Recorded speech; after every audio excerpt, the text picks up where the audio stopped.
24 घंटों के अंदर इजरायल और ईरान की टक्कर में 3 बड़ी घटनाओं ने बेंजामिन नेतन्याहू को पूरी तरह हिलाकर रख दिया है।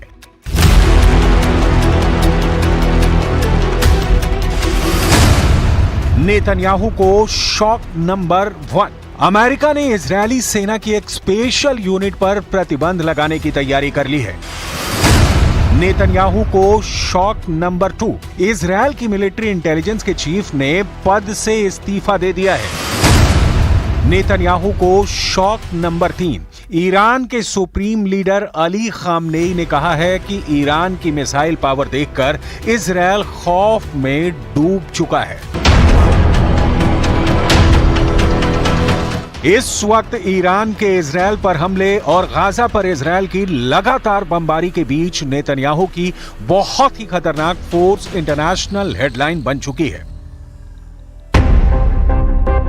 पश्चिमी मीडिया देखिए, उनके अखबार देखिए, इजरायल की नेत्जा येहूदा बटालियन पर बाइडन प्रतिबंध लगाने जा रहे हैं। इस बटालियन पर आरोप है कि उसने फिलिस्तीनियों पर खूब जुल्म ढाए हैं। देखा जाए तो अमेरिका से आ रही ये खबरें बता रही हैं कि बहुत बड़े विवाद में घिर चुकी है इजरायल की नेत्जा येहूदा बटालियन। इस बटालियन पर वेस्ट बैंक में मानवाधिकार उल्लंघन का इल्जाम है। 1999 में बनाई गई बटालियन में सिर्फ पुरुष सैनिक हैं और वो भी अति रूढ़िवादी पुरुषों को इसमें लिया जाता है।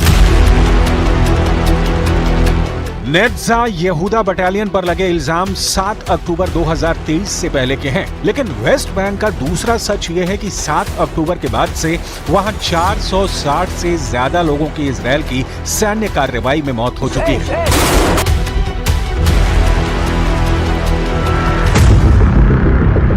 इजरायल की नेत्जा येहूदा बटालियन पर प्रतिबंध लगाने का मतलब है कि इससे अमेरिका से कोई सैन्य मदद नहीं मिलेगी।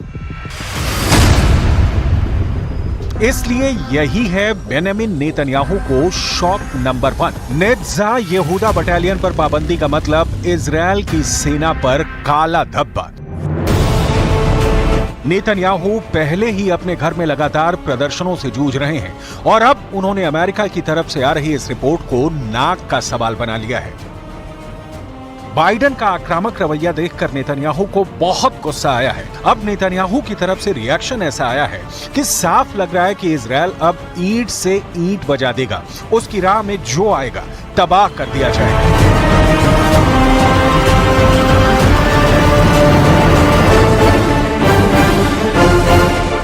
אני אגן בחירוף נפש על צה"ל, על הצבא שלנו ועל הלוחמים שלנו.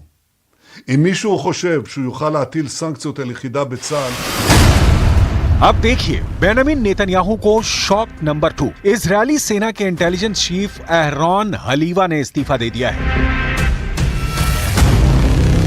7 अक्टूबर 2023 को हमास ने इजरायल पर हमला किया। पूरी दुनिया ने इजरायली टैंकों को जलते हुए देखा। 1000 से ज्यादा इजरायली नागरिकों और सैनिकों की मौत हुई। इसी के बाद से इजरायल में अंदरूनी कोहराम मचा था। इस हमले के बाद इजरायली मिलिट्री इंटेलिजेंस के प्रमुख मेजर जनरल एहरोन हलीवा बहुत दबाव में थे और अब उन्होंने अपने ओहदे को छोड़ने का फैसला किया। ये ऐसा वक्त है जब नेतन्याहू के सामने बहुत से फ्रंट खुले हुए हैं और उनके कमांडर भी बहुत ज्यादा प्रेशर में हैं।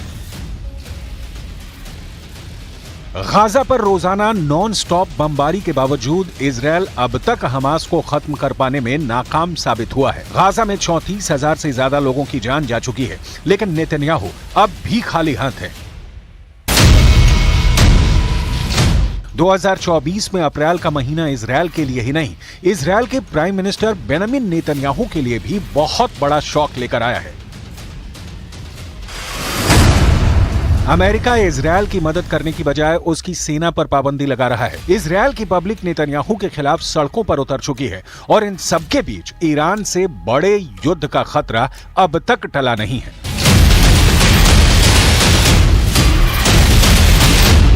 तेहरान में ईरान के सर्वोच्च नेता अली खामनेई ने मिलिट्री कमांडर्स की एक मीटिंग बुलाई। इसे ईरान की पावर स्टेटमेंट कहा जा रहा है क्योंकि खामनेई ने इस मीटिंग में ऐसी बात कह दी है जिसे लेकर इजरायल के जवाबी हमले वाले दावों पर सवाल और तेज हो गए हैं।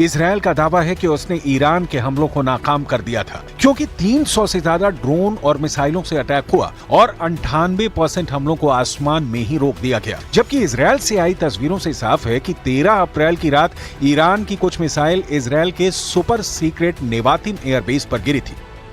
इन मिसाइलों के साथ बड़े बम नेतन्याहू के साथ इजरायल की साख पर गिर रहे हैं। नेतन्याहू के कमांडर इस्तीफा दे रहे हैं। नेतन्याहू से इजरायल की पब्लिक पूछ रही है कि गाजा में बंधक बनाए हुए लोग कब आजाद होंगे। इजरायल से लगातार पूछा जा रहा है कि ईरान को कहां मारा, कैसे मारा, किससे मारा, कितनों को मारा, सबूत कहां है।